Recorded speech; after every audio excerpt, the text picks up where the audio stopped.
Hello students, कैसे हो? ठीक हो सभी? तो पिछली क्लास के अंदर अपन ने एक बेसिक टॉपिक्स लिया था, इसका नाम था साइटोलॉजी। कौन सा टॉपिक लिया था अपन ने?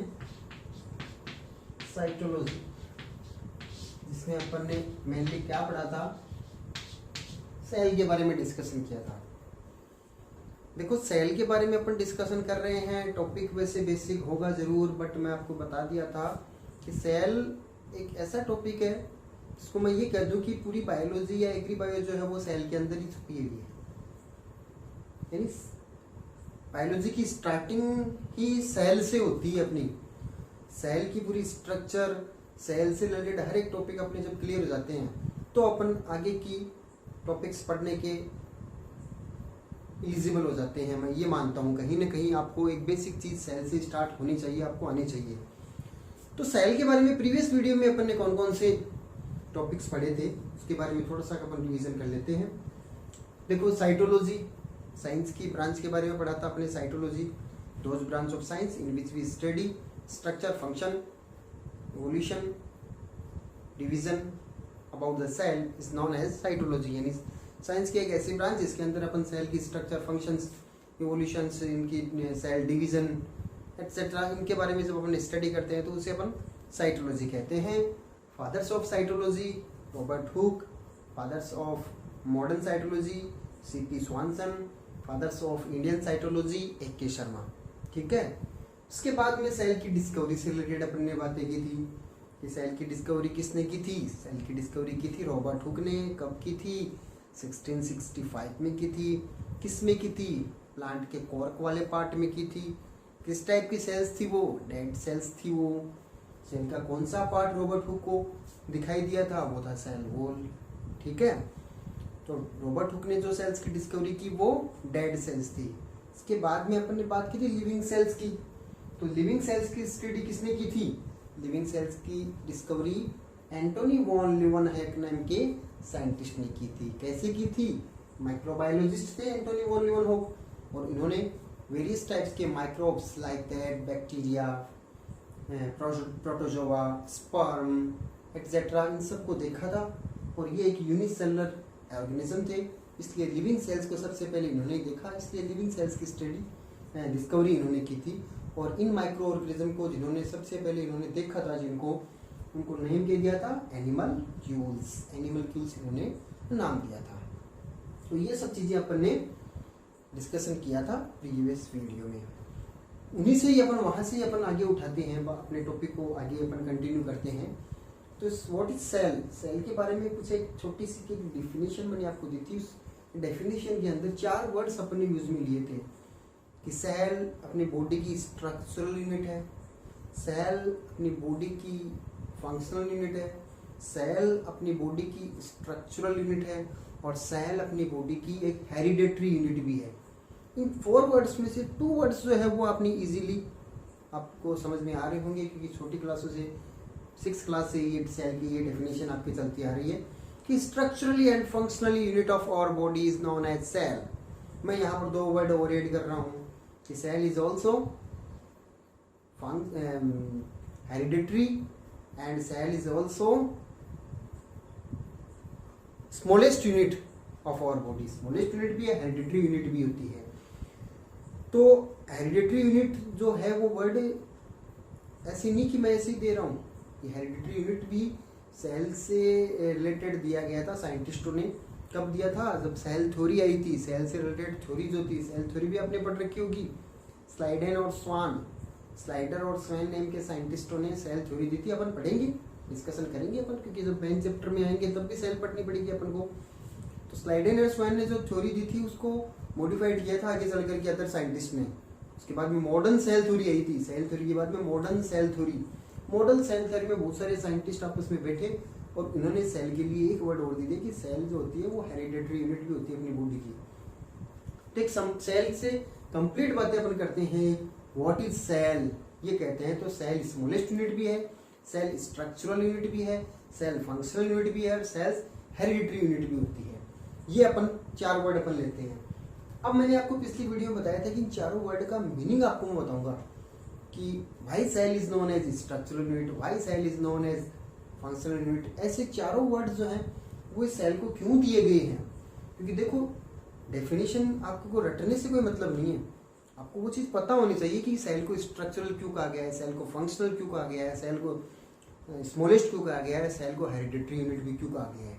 इन चारों वर्ड्स का मीनिंग आपको मैं समझाता हूँ आज की वीडियो में। तो 4 वर्ड सेल के लिए अपन ने यूज में लिए थे, वो कौन कौन से थे। एक तो था सेल स्ट्रक्चरल यूनिट है, सेकंड अपन ने लिया था सेल जो होती है वो स्मॉलेस्ट यूनिट है, स्मॉलेस्ट यूनिट है अपनी बॉडी की। थर्ड वर्ड जो अपने काम में लिया था सेल जो होती है अपनी बॉडी की वो फंक्शनल यूनिट भी है। और फोर्थ वर्ड जो आपके लिए अभी तक नया है मगर अब आपके समझ में आ जाएगा कि सेल जो होती है वो बॉडी की हेरिडिटरी यूनिट भी है। ये 4 वर्ड्स का मीनिंग क्या है। सबसे पहले अपन बात करते हैं कि cell is a structural unit of our body. Cell को स्ट्रक्चरल यूनिट किसे कहा गया है। बेसिक सी बात ये है कि जब कोई भी ऑर्गेनिज्म की बात अपन ये करें कि पूरी ऑर्गेनिजम्स की बॉडी सेल से मिलकर के बनी हुई है, कंप्लीट चीज ही सेल से मिलकर के बनी हुई है, बॉडी के हर पार्ट्स में सेल है अपने, तो इसका तो मतलब पूरी स्ट्रक्चर सेल से ही बनी हुई है। लिविंग ऑर्गेनिजम्स की कंप्लीट बॉडी जो होती है वो सेल से बना हुआ एक ढांचा है, यानी पूरी स्ट्रक्चर सेल से बनी हुई है। एक वॉल होती है, दीवार की बात करें तो उस वॉल किससे बनी हुई है, वॉल्स के अंदर स्ट्रक्चर यूनिट क्या है, ब्रिक्स है, ईंटों से बनी हुई है। तो वॉल की जैसे स्ट्रक्चर यूनिट ब्रिक्स है, वैसे ही अपनी बॉडी की पूरी बनावट जो है, पूरी की पूरी स्ट्रक्चर जो है वो सेल्स से मिलकर के बनी हुई है। अपने बॉडी के हर एक पार्ट्स में सेल्स प्रेजेंट होती है, यहाँ तक कि अपनी हेयर्स हैं, अपने नेल्स जो हैं इनमें भी सेल्स प्रेजेंट होती है। तो जब हेयर और नेल्स के अंदर सेल प्रेजेंट है इसके मतलब तो बॉडी के इंटरनल पार्ट्स में तो सेल है। अपनी स्किन जो है वो भी सेल से बनी हुई है, अपने बॉडी के इंटरनल ऑर्गन सभी सेल से बनी है, यानी बॉडी के हर एक पार्ट्स में सेल है। अपनी बोन्स के अंदर भी सेल्स होती है। तो whole body is made from the cells, therefore cell is known as structural unit. Clear. अब आप सोच रहे होंगे कि हेयर और नेल्स में सेल्स होती है, बिल्कुल होती है, अपनी हेयर और नेल्स में भी सेल्स प्रेजेंट होती है। बट देखो यहां से 2 क्वेश्चन आपके दिमाग के अंदर मैं घुमाता हूं। अपने हेयर और नेल्स जो होती है वो सेल से मिलकर के बने होते हैं, क्लियर है, ये बिल्कुल होती है। अब हेयर और नेल्स को अपन कट करते हैं, जब अपन काटते हैं तो अपने पेन होता है क्या, नहीं होता। इसका मतलब क्या हुआ कि वहां पर डेड सेल्स है, डेड सेल्स है तभी पेन नहीं होता, अगर लिविंग सेल्स होती तो पेन होता। तो डेड सेल्स है, इसका मतलब डेड सेल्स कभी डिवीजन करती है क्या। डिवीजन का मतलब सेल डिवीजन, अपन आगे एक टॉपिक पढ़ेंगे। सेल डिवीजन का मतलब ये होता है कि सेल डिवीजन करने से नंबर ऑफ सेल्स इंक्रीज होती है। जैसे 10 सेल्स थी, 10 के 10 ने डिवीजन किया, माइटोसिस किया तो 10 से 20 हो गई, 20 ने डिवीजन किया 40 हो गई, 80 हो गई, ऐसे कंटिन्यू डबल होती जाती है। और सेल डिवीजन होगा तब पर्टिकुलर जिस ऑर्गन की सेल्स में सेल डिवीजन होगा ना उस ऑर्गन की ग्रोथ होती जाती है, होती है। अपनी नेल्स और हेयर्स अपन उनकी ग्रोथ होती रहती है, अपन काटते हैं फिर लंबे हो जाते हैं, इसका मतलब ग्रोथ हो रही है। ग्रोथ किस में होती है, ओनली लिविंग सेल्स में ग्रोथ होती है। लिविंग सेल्स में ग्रोथ होती है मतलब अभी हम अपन बात कर रहे थे कि काटते हैं तब पेन नहीं होता, इसका मतलब डेड सेल्स है। जबकि ग्रोथ हो रही है तब ये मान रहे हैं कि लिविंग सेल्स है। तो क्या है, हेयर्स और नेल्स की जो सेल्स होती है वो डेड है या लिविंग है। अगर डेड है तो ग्रोथ कैसे हो रही है, अगर लिविंग है तो पेन क्यों नहीं हो रहा है। बात समझ में आ रही है।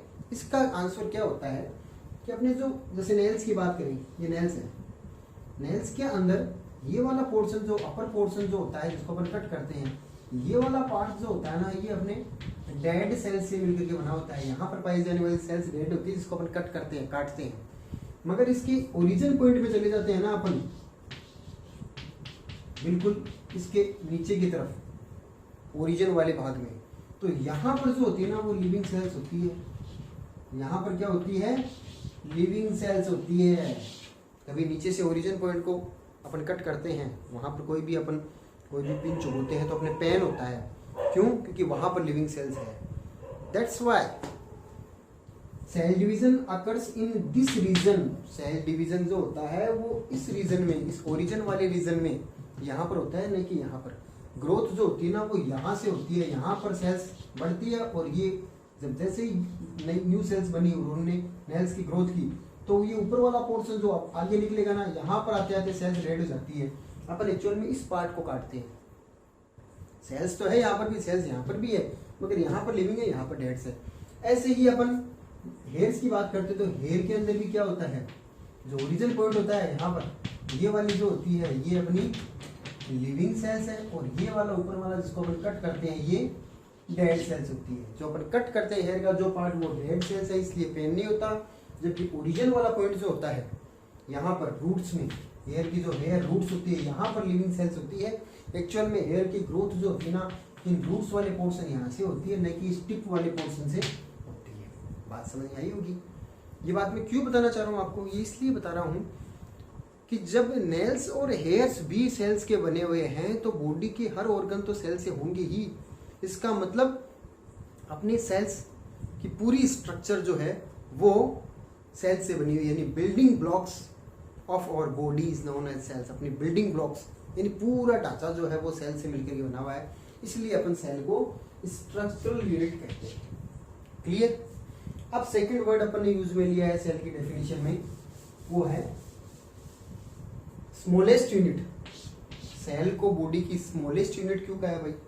स्मॉलेस्ट यूनिट इसलिए कहा है कि अपने बॉडी के अंदर अपन छोटे से छोटे पार्ट में जाते हैं ना तो वो सेल ही है। यानी कोई एक ऐसी चीज है जिसके अपन बार बार में टुकड़े करते रहे, अंदर से छोटा टुकड़ा निकला, फिर और टुकड़ा निकला, फिर और निकला, और लास्ट में एक ऐसा पार्ट मिल गया, उसके आगे टुकड़े नहीं हो सकते, वो सबसे स्मॉलेस्ट यूनिट हो गया उस चीज की। वैसे ही अपनी बॉडी पूरी सेल से मिलकर के बनी हुई है, मगर सेल सबसे छोटी यूनिट है। सेल से मिलकर के और चीज बनी है, उनसे और चीज बनी है, इसका बॉडी ऑर्गेनाइजेशन बनता है पूरा। तो बॉडी ऑर्गेनाइजेशन आपने छोटी क्लासों के अंदर 6, 7, 8, 9 तक ये पढ़ा होगा आपने, आपको याद भी होगा। बॉडी ऑर्गेनाइजेशन कैसे बनाती है अपन, पूरी बॉडी अपनी ऑर्गेनाइज कैसी हुई है। देखिए इस टेबल को, एक जैसे सेल्स है, ठीक है, बहुत सारी सेल्स आपस में ग्रुप बना लेती है, यानी group of cells. These are structurally similar and functionally similar. ऐसी सेल्स जिनका स्ट्रक्चर सबकी सेम है और जिन सभी सेल्स का फंक्शन सेम होता है, वो सभी सेल्स आपस में ग्रुप बना लेके जुड़ जाती है, और this group of cells is called tissues. बहुत सारी सेल्स मिलकर के टिश्यूज बनाती है। ऐसे ही बहुत सारी टिश्यूज आपस में कनेक्ट हो जाते हैं तो अपनी बॉडी में ऑर्गन्स बन जाते हैं। क्या बन जाते हैं? ऑर्गन्स बन जाते हैं। और बहुत सारे ऑर्गन्स आपस में जॉइंट हो गए हैं तो अपनी बॉडी में ऑर्गन सिस्टम्स यानी सिस्टम्स बन जाते हैं। और सभी सिस्टम्स अपने बॉडी के आपस में कॉन्जॉइंट हो गए तो अपनी पूरी कंप्लीट बॉडी बन जाती है। बात समझ में आई? बॉडी में सिस्टम है, सिस्टम किससे बने हैं? ऑर्गन से, ऑर्गन किससे बने? टिश्यू से, टिश्यूज किससे बने? सेल से। तो ये सबसे अपर पार्ट है, ये सबसे लोअर पार्ट है, सबसे छोटा पार्ट हो गया। इसका मतलब स्मॉलेस्ट यूनिट क्या है? सेल्स है। बात समझ में आई? जैसे ह्यूमन बॉडी की बात करें तो ह्यूमन बॉडी के अंदर सिस्टम्स, डाइजेस्टिव सिस्टम है, सर्कुलेटरी सिस्टम है, एक्सक्रीटरी सिस्टम है, रिप्रोडक्टिव सिस्टम्स है। ये सभी सिस्टम्स आपस में जुड़े हैं तभी तो पूरी बॉडी बनी है। पूरी बॉडी में सिस्टम ही तो है अपने, और सिस्टम्स के अंदर ऑर्गन होते हैं। जैसे डाइजेस्ट सिस्टम में अपन बक्कल कैविटी लेते हैं, माउथ लेते हैं, यूसोफेगस लेते हैं, स्टोमक लेते हैं, इंटेस्टाइन लेते हैं, ये सभी ऑर्गन है। सभी ऑर्गन कनेक्ट होकर के डाइजेस्टिव सिस्टम का फॉर्मेशन करने हैं। और ऑर्गन्स किससे बने हैं? टिश्यूज से। टिश्यूज में क्या है? सेल्स होती है। तो सेल्स सबसे स्मॉलेस्ट है, इससे छोटा कुछ नहीं, इसलिए सेल्स को अपन smallest unit of the cell body, smallest unit of the body कहते हैं। Is that clear? आगे अपन देते हैं कि सेल को अपन फंक्शनल यूनिट क्यों कहते हैं भाई? सेल को फंक्शनल यूनिट क्यों कहा जाता है?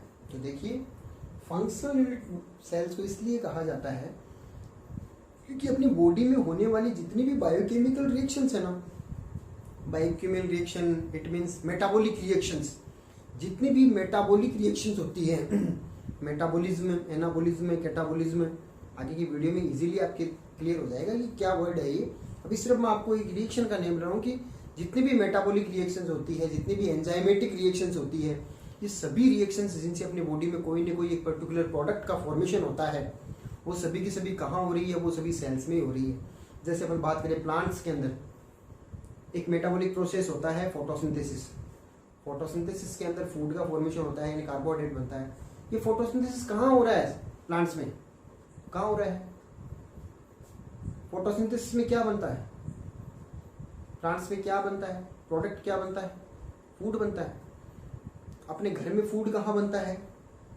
किचन में बनता है। ठीक है, तो फोटोसिंथेसिस भी सेल के एक पर्टिकुलर ऑर्गन के अंदर हो रहा है। सेल के अंदर सेल ऑर्गेनेल्स होते हैं ना, mitochondria, Golgi body, lysosomes, chloroplast, nucleus, ये सभी सेल ऑर्गेनेल्स हैं। इनमें से एक सेल ऑर्गेनेल्स ऐसा है जिसके अंदर फोटोसिंथेसिस हो रहा है, वो हो रहा है क्लोरोप्लास्ट। क्लोरोप्लास्ट के अंदर फोटोसिंथेसिस का प्रोसेस हो रहा है, इसलिए क्लोरोप्लास्ट को अपन किचन ऑफ द सेल बोलते हैं, क्योंकि क्लोरोप्लास्ट के अंदर फोटोसिंथेसिस के प्रोसेस से फूड बन रहा है प्लांट्स में, इसलिए किचन ऑफ द सेल बोलते हैं। तो हो गया एक मेटाबॉलिक प्रोसेस, किसमें? क्लोरोप्लास्ट में। क्लोरोप्लास्ट किसमें है? सेल में। ऐसे ही अपनी बॉडी में एनर्जी, अपन कोई भी काम करते हैं, कोई वर्क करते हैं, उसके लिए अपन को एनर्जी चाहिए। एनर्जी मॉलिक्यूल्स कौन से होते हैं बॉडी में? अपनी बॉडी में एनर्जी मॉलिक्यूल्स होते हैं एटीपी। कौन से होते हैं? एटीपी, एडिनोसिन ट्राइफॉस्फेट, ये एटीपी मॉलिक्यूल्स हैं। इसे अपन करेंसी ऑफ द सेल भी बोलते हैं, करेंसी ऑफ द सेल। जैसे अपनी इंडियन करेंसी क्या है? रुपया, रुपीज इंडियन करेंसी है, वैसे एटीपी सेल की करेंसी होती है, एडिनोसिन ट्राइफॉस्फेट। जब भी अपन कोई वर्क करते हैं तो एटीपी फॉर्म के अंदर अपनी एनर्जी जो होती है कंज्यूम होती है, और जैसे अपन फूड लेते हैं, न्यूट्रिशंस लेते हैं, तो एटीपी फॉर्म में अपनी एनर्जी जो होती है वो स्टोर होती है, यानी एटीपी एनर्जी के मॉलिक्यूल है। अब एटीपी कहाँ बनते हैं? एक ऐसे सेल ऑर्गेनेल्स में जिसको अपन power house of the cell भी कहते हैं। अब आपको ध्यान में आ रहा होगा कि power house of the cell किसे कहते हैं? किसे कहते हैं? माइटोकॉन्ड्रिया को। माइटोकॉन्ड्रिया को power house of the cell कहते हैं। माइटोकॉन्ड्रिया क्या है? एक सेल ऑर्गेनेल्स है, यानी सेल का खुद का ऑर्गन है, जो कहाँ पर पड़ते हैं? सेल में ही तो है, ऑर्गन हो गया तो उसका। इसका मतलब फंक्शन करने के लिए, यानी वर्क करने के लिए जो एनर्जी चाहिए, एनर्जी इट मीन्स एटीपी चाहिए, वो किस में बन रहे हैं? माइटोकॉन्ड्रिया में। फूड कहाँ पर बन रहा है? क्लोरोप्लास्ट में। ये क्लोरोप्लास्ट और माइटोकॉन्ड्रिया है क्या? Cell organelles. ये किस में है? सेल में ही तो है, इसलिए सेल को फंक्शनल यूनिट भी कहा है।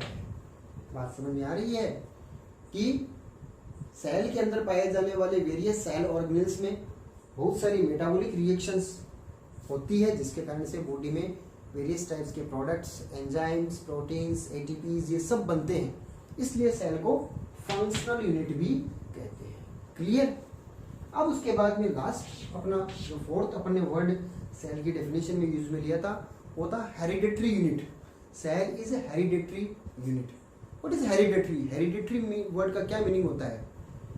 आपने बेसिक कई बार ऐसे सुना होगा ये वर्ड। कोई किसी में भी कोई स्पेसिफिक टाइप के अपन सिम्टम्स देखते हैं तो अपन ये कहते हैं कि ये तो हेरिडिटी है। हेरिडिटी होने का मतलब क्या हो गया कि जिस में भी अपन जो जिस कैरेक्टर के लिए हेरिडिटी वर्ड यूज में ले रहे हैं, इसका मतलब वो कैरेक्टर उसके फादर्स में भी था, उसके मदर्स में था, यानी उसके पेरेंट्स में था। कोई भी ऐसा कैरेक्टर्स जो उसके पेरेंट्स से प्रोजेनी में आया है वो हेरिडिटी है, और उससे उसकी अगली प्रोजेनी में जाएगा, यानी जनरेशन टू जनरेशन कैरेक्टर्स जो होते हैं वो ट्रांसफर होते हैं, उस प्रोसेस को अपन हेरिडिटी बोलते हैं। बात समझ में आ रही है मेरी? कि ऐसे कैरेक्टर्स जो पेरेंट्स से उनकी ऑफस्प्रिंग्स में आए, ऑफस्प्रिंग से फिर उनकी ऑफस्प्रिंग्स में आगे चले गए, कंटिन्यू एक जनरेशन से दूसरी जनरेशन में, फिर अगली जनरेशन में कैरेक्टर्स जो होते हैं ट्रांसफर होते रहते हैं, माता पिता से उनके बच्चों में, फिर उनके बच्चों में, फिर उनके बच्चों में, लगातार कैरेक्टर्स का इस टाइप से ट्रांसफर होना हेरिडिटी कहलाता है। और ऐसे कैरेक्टर्स जो पेरेंट्स से ऑफस्प्रिंग्स में आ रहे हैं, ऐसे कैरेक्टर्स को जेनेटिक कैरेक्टर्स कहते हैं। इन जेनेटिक्स कैरेक्टर्स को कौन ट्रांसफर कर रहा है, यानी कैरियर कौन है, इनको कौन सी चीज है सेल्स में वो ले जा रही है अगली जनरेशन में, वो होते हैं क्रोमोसोम्स, जीन्स, डीएनए। ये सभी वर्ड्स आपने सुन रखे होंगे। क्रोमोसोम्स बोल दो, न्यूक्लिक एसिड बोल दो, डीएनए बोल दो, जीन्स बोल दो, ये सब एक ही चीजें हैं सभी। इनको अच्छी तरीके से अपन एक्सप्लेन करेंगे आगे की अपनी वीडियो में, जब अपन सेल की कंप्लीट स्टडी करेंगे, न्यूक्लियस में जाएंगे तब आपको बताऊंगा मैं। तो सेल जो होती है उस सेल के अंदर सबसे एक इम्पोर्टेंट कंपोनेंट होता है सेल का, जिसको कंट्रोलर ऑफ द सेल भी कहते हैं, वो होता है न्यूक्लियस, जो एनिमल सेल में तो बिल्कुल सेंटर में प्रेजेंट होता है, और प्लांट सेल के अंदर थोड़ा पेरिफेरल यानी साइड में प्रेजेंट होता है। इस न्यूक्लियस के अंदर क्या होता है? इस न्यूक्लियस के अंदर न्यूक्लिक एसिड होता है। न्यूक्लिक एसिड, जो न्यूक्लिक एसिड क्या होता है? DNA and RNA, deoxy ribonucleic acid और राइबोस राइबोन्यूक्लिक एसिड। डीएनए जो होता है वही आगे चल करके क्रोमोसोम बनाता है। क्या बनाता है? क्रोमोसोम। इन ह्यूमन कितने क्रोमोसोम होते हैं डिप्लॉइड सेल में? 46 क्रोमोसोम्स होते हैं ना। ये क्रोमोसोम्स कहाँ है? न्यूक्लियस के अंदर ही है।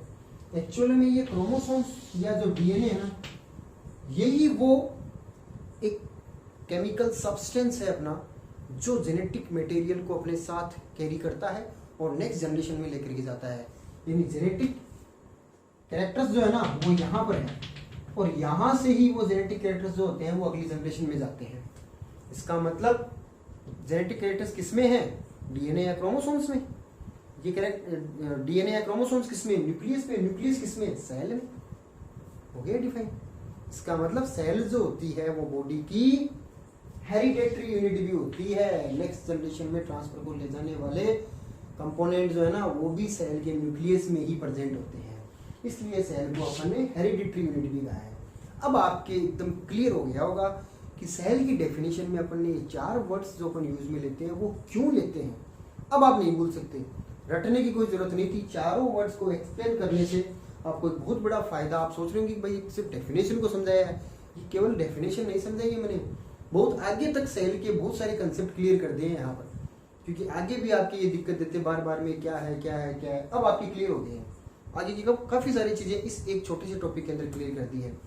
आगे के टॉपिक के अंदर पर फिर मिलते हैं एक नए टॉपिक के साथ। Thank you.